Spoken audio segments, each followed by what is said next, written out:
ఏది అయినా ట్రై చెయ్యి ఆచి చికెన్ మసాలా. ఆచి చికెన్ మసాలా. శ్రీరామనవమి రోజు ఆకివీడులో రెండు వర్గాల మధ్య మొదలైన వివాదం ఏపీ రాజకీయాల్ని షేక్ చేస్తోంది. సాక్షాత్తు డిప్యూటీ స్పీకరే ఈ వ్యవహారాన్ని లీడ్ తీసుకోవడంతో హాట్ టాపిక్గా మారింది. అసలు ఆకివీడులో ఆ రోజు ఏం జరిగింది? రఘురామకృష్ణరాజు ఆరోపిస్తున్నట్టుగా నిజంగా కుట్ర జరిగిందా? వివాదానికి కారణమైన రామాలయం ప్రస్తుతం ఎలా ఉంది? TV9 గ్రౌండ్ రిపోర్ట్లో ఏం తేలింది? డీటెయిల్గా చూద్దాం ఇప్పుడు.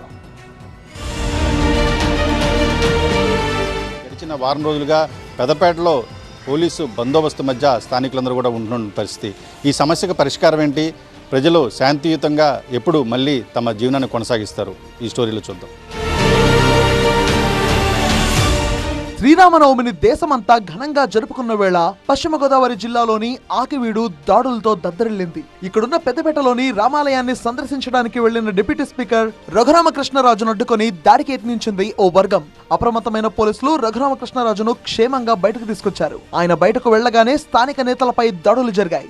నెత్తురు చెందిన శరీరాలతో పలువురు ఆసుపత్రుల్లో ఇంకా చికిత్స పొందుతూనే ఉన్నారు. దేవాలయం స్థానంలో దేవాలయం కట్టుకుంటే మనకి వచ్చిన ఇబ్బంది ఏంటి అన్నప్పటికీ కూడా వాళ్ళు వచ్చి మా కుర్రోళ్ళందరినీ బ్రెయిన్ వాష్ చేసి హింసకు ప్రేరేపించింది ఆ ముగ్గురు అని చెప్పడం జరిగింది.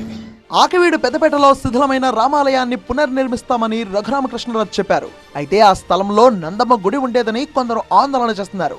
ఈ క్రమంలోనే గొడవ జరిగింది. అయితే ఈ వివాదం ఎక్కడ మొదలైంది, అసలు ఏం జరిగింది అనే విషయం తెలుసుకునేందుకు ఘటన జరిగిన పెద్దపేటలో పర్యటించింది TV9 టీం.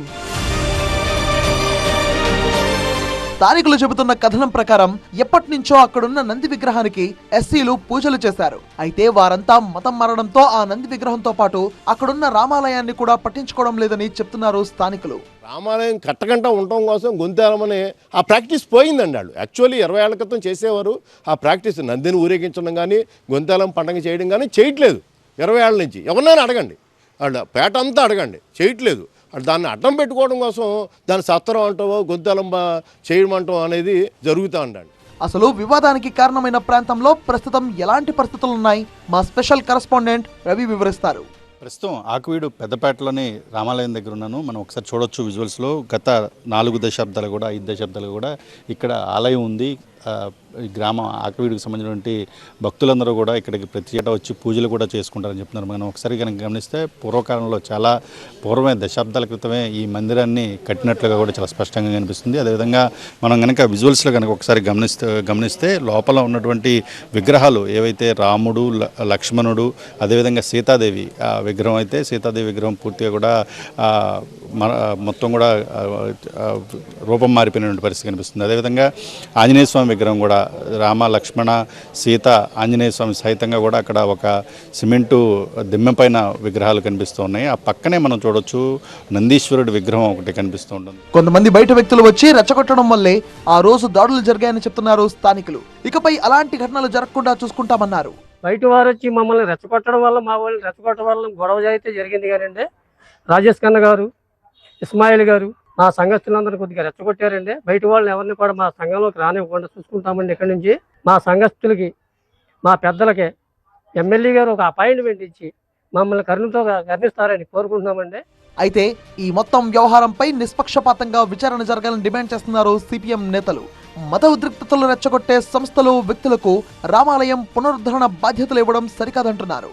ఈ వివాదం పెరగకుండా చూడాల్సినటువంటి స్థానిక శాసనసభ్యులు సమస్యని పరిష్కరించడం కాకుండా సమస్యని పెంచేలాగా, పెద్ద చేసేలాగా, రెచ్చగొట్టేలాగా వ్యవహరించారు. ఇది చాలా బాధాకరమైనటువంటి విషయం. ఈ మొత్తం వ్యవహారం మీద సిట్టింగ్ జడ్జితో కానీ రిటైర్డ్ జడ్జితో కానీ నిష్పాక్షికంగా విచారణ జరపాలని కోరుతున్నాం. మరోవైపు శిథిలమైన గుడి స్థానంలో నూతన ఆలయం నిర్మించేందుకు ప్రయత్నాలు ముమ్మరంగా జరుగుతున్నాయి. ఆలయ నిర్మాణానికి 70 లక్షలకు పైగా విరాళాలు వచ్చినట్టుగా చెప్తున్నారు నిర్వాహకులు. నూతన ఆలయ నమూనా చిత్రాన్ని కూడా విడుదల చేశారు.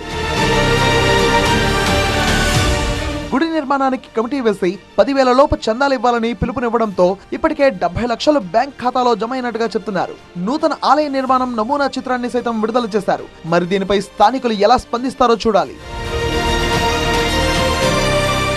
ఆలయ నిర్మాణం విషయంలో కూడా ప్రస్తుతం ఇరు వర్గాలకు సంబంధించిన అభిప్రాయాలను కనుక తీసుకొని ముందుకు వెళ్తే స్థానికంగా శాంతియుత వాతావరణంతో పాటు అందరికీ ఆలయానికి సంబంధించిన ప్రయోజనాలు కూడా దక్కేటువంటి పరిస్థితులు అయితే ఇక్కడ కనిపిస్తూ ఉన్నాయి. కెమెరా దుర్గాతో రవి, TV9 ఆకివీడు నుంచి.